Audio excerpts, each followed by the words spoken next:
еден од суштинските генератори и на правната, и на политичката криза беше тоа што граѓаните не учествуваа во процесите на одлучување. Граѓаните излегоа на улица и почнаа да викаат токму заради тоа што никој не ги слушаше. Да, излегоа за да ја симнат оваа власт, затоа што треба да биде симната, меѓутоа излегоа за нешто многу повеќе, да ја сопрат праксата во која што ниту една власт не води сметка за мислењето, за гласот, за потребите и за интересите на граѓаните.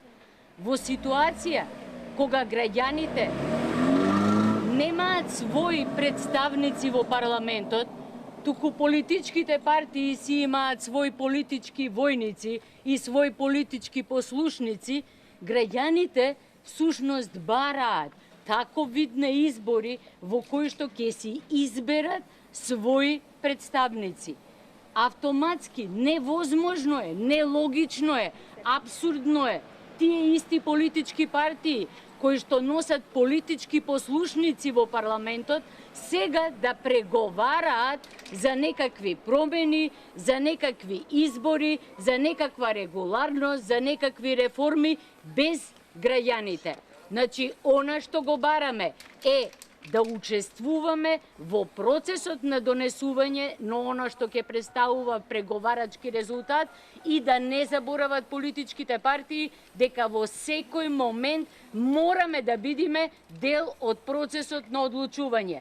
Доколку за нешто се договорат, а нам не ни се допаѓа, ние пак ќе излеземе и ќе викаме. Доколку дојде нова власт, а почне уште од првиот момент да работи против нашите интереси и потреби, граѓаните повторно ќе излезат на улица, меѓутоа многу посилно, многу порадикално и многу помоćно затоа што веќе ги научивме лекциите.